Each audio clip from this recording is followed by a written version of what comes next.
Rebellion during their 5th anniversary for the 3rd installment of Behind the Brew. Let's check it out.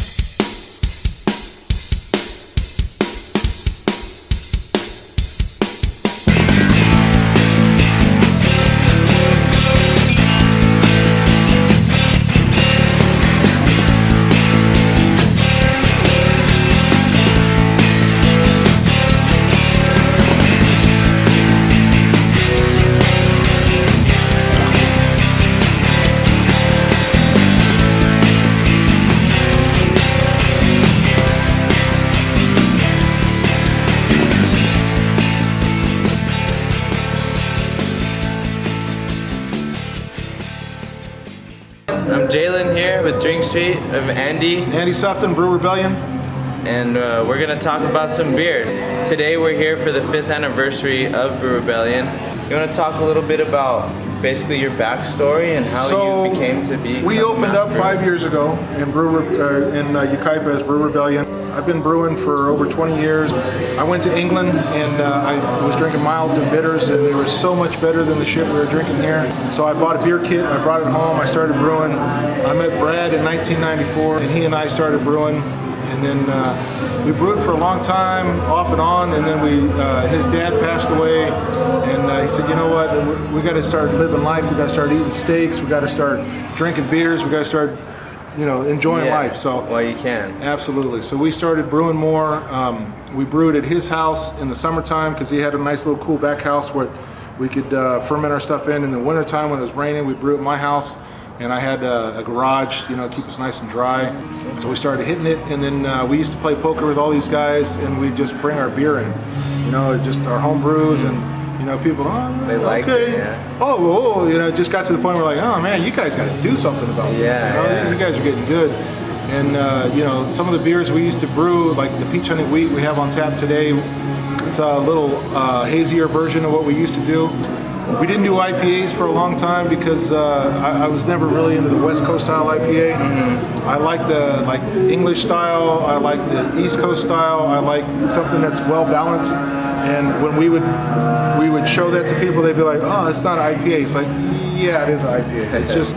It's not that West Coast cat piss style IPA. It's your own original style of IPA. So we do well balanced. It's got to me, it's got to have some malt in there, and and not just extremely bitter. Where you drink it, and you're like, yeah, exactly. I just never been into the bitter stuff. So we started making more IPAs lately because of the New England style, more dry hops than anything else, and it's more of a juicy, fruity.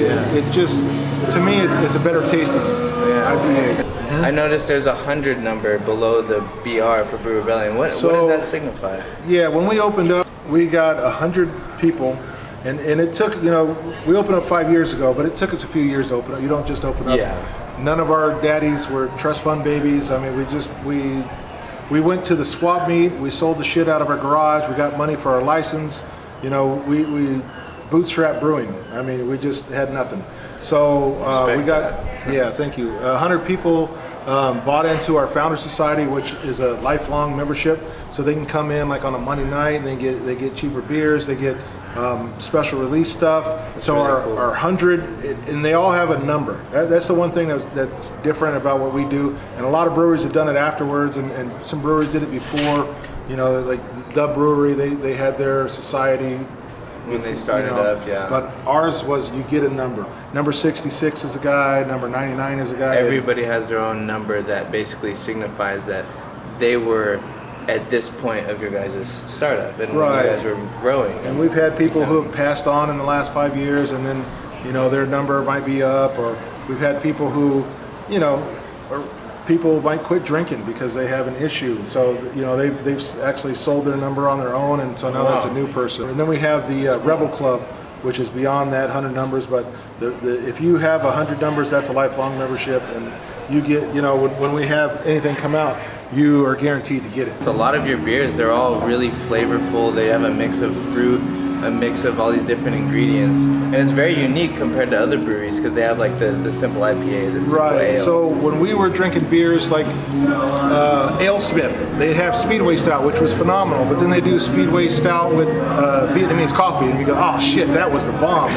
Or all these places that were doing these great beers, it always seemed greater when they did more stuff to it. So we got to the point where we don't drink a whole lot of other people's beer just because we own a brewery and we have all the beer we need. I mean, there are stuff out there that I will drink, but we just try to make the stuff that we really want to drink. Everybody does a pale ale. Everybody does an IPA. Everybody does that, and we do everything in 200-gallon batches.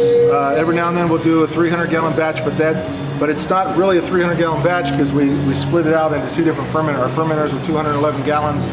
So everything we do a separate batch. We'll do one batch of it one way. We do maybe strawberries, and then we'll add banana. So we have a strawberry banana milkshake IPA coming off of the other side. Yeah. So you can make two different types of flavors based off of the main base beer. And when we started, we were in 5-gallon buckets. We've done over 350 different beers on Untapped. One day I just was bored. I was like, holy shit, man! I forgot we even did that beer. I forgot we did that beer.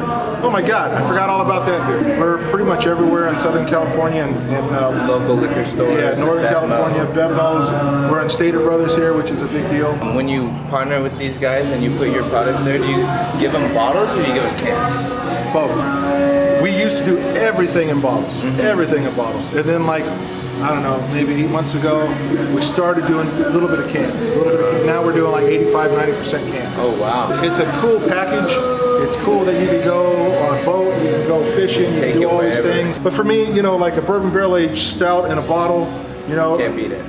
And if I had a 22 and I brought it, and the four of us are going to hang out, we're going to drink a beer, that's the way to go. Yeah. But if we're going to the beach, we're going to have a watermelon ghost, we're going to have an IPA. More convenient, more portable to bring the cans along than the bottles. So. Yeah. And some people will tell me they won't try to age beer in cans. Most of the stuff I have, I go all the way back. Right now, I think the oldest thing in my collection is probably 1993. So I've been aging beer for years and years. Yeah. And I don't have anything old in the can. Right now, we'll see in 10 years. I got beers that I've been putting away in our cans. Gotcha. And we'll see what it's like in 10 years from now. Because a lot of people, fresh. And, an IPA fresh is fantastic. No doubt about it. But a stout, like this stout right here in 10 years is going to be phenomenal. Yeah. It's going to be phenomenal. A Bigfoot barley wine from 1985. It might not have any carbonation, but it's going to be outstanding. It's going to be molasses. It's going to be tobacco. It's going to have all these flavors that it never had. Yeah. But it's still bomb as shit. IPA is all about hops. Hops. Yeah.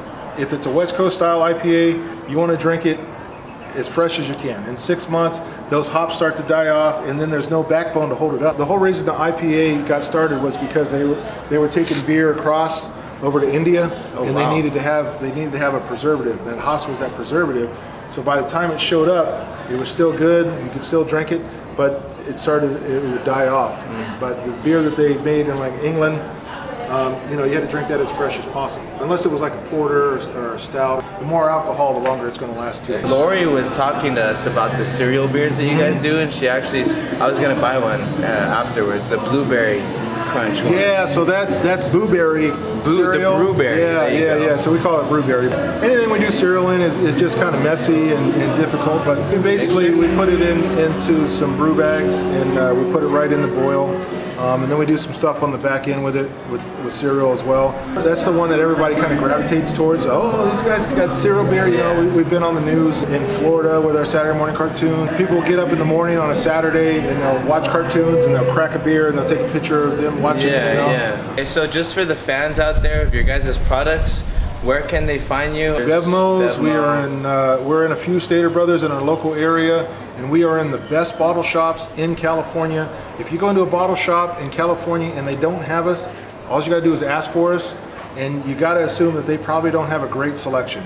Because everybody who has a great selection, hopefully I found that place and I put our beer in there. I've got my own personal collection of of your own many cases of beer. I've got different spots where I keep my beer, and like I said, my collection goes back to at least 1993. Wow. And I've had stuff from the 80s.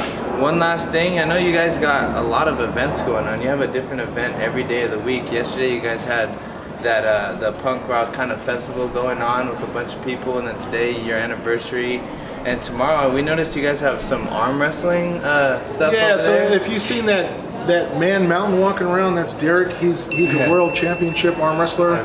He's a guy who's been here for the whole 5 years. He's a founder. If you come by on a Sunday, they do arm wrestling practice. These guys are not those guys who are going to kick your ass in the parking lot. They're like, they invite you in. Yeah, they'll very put you down nice and respectfully. They grab you a beer. And then Yeah. Hey everyone, here at Brew Rebellion, what we've noticed is we've got a great atmosphere.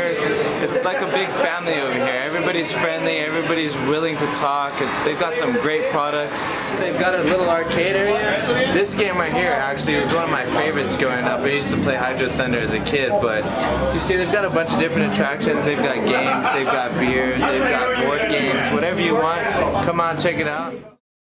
My name's Araceli Martinez, and I'm currently drinking the pineapple milkshake. The name of my pineapple milkshake, maybe the milkshake, kind of throws me off, and it doesn't want me to select it, but it actually is a really good drink. I'm drinking the blueberry sour on bourbon barrels, and it's amazing. I love anything bourbon barrel aged from this place, especially now. I'm happy now that they're really cracking into the bourbon barrel aged stuff again. Yeah. And the blueberry complements it well. My name is Andrew. I'm drinking the salty watermelon goza. It's delicious. It's refreshing. Awesome for summer. The reason we like it is because it tastes like Mexican watermelon candy. It means you get a lot of cool discounts, a lot of invites to get unique first taste at beers, and Mondays are half off, so that's probably the best bang for your buck if you come here often. For me, I can go out to Orange County. I can go somewhere else and get some like real top notch beer. But come to Brew Rebellion, it's like going to your backyard. It's a family place. I've been the super heavyweight for the United States twice now. I went to Malaysia 2 years ago, and I got 11th in the world left-handed. Last year I went to Budapest, Hungary, and I got 9th in the world left-handed. The best thing you can do is to have a team of arm wrestlers, so every week or so you get together and you arm wrestle. So I told Brad about that, and he was like, "Oh, it's awesome. Like, what if we have this here at the brewery?" And I was like, "You know, that'd be a great idea. It's a mutual place where we can all meet up and practice." So the brewery actually bought me an arm wrestling table. It's over there. Just me and one guy to start off with. And we meet up there every Sunday, and we would just grab people at the brewery and kind of show them the ropes, and me and him would arm wrestle, and piece by piece I would go to tournaments and I would meet up with other people. 4 years later, I have one of the biggest teams in the nation. Right now I'm drinking the bourbon barrel aged Vietnamese coffee stout. We aged it in a Jack Daniel's barrel for a year. We pulled it out. We put cocoa nibs and vanilla into it. It's very well balanced. It's got a French roast coffee, and if you look up the history in Vietnam, the French took over Vietnam for a while, and they brought their coffee in. And one thing that they couldn't do was they didn't have a whole lot of cows, they didn't have a whole lot of dairy, so they didn't have a whole lot of cream. So they would bring in condensed milk to mix with their coffee. That's why when you go to like a pho restaurant, which I love pho, I love the Vietnamese coffees. You drink that coffee and you're like, man, that's bomb as shit. It's sweet and it's strong. It's got a lot of caffeine in it. That was the inspiration behind the Vietnamese coffee stout. On this one is my birthday beer, so it's got me. And these are the Mega Beer Corporation zombies that I get a slice of. Brew Rebellion. Check them out online. BrewRebellion.com. www.brewrebellion.com. Yeah. Facebook at Brew Rebellion or Brew Rebellion Banning, and then Instagram at Brew Rebellion.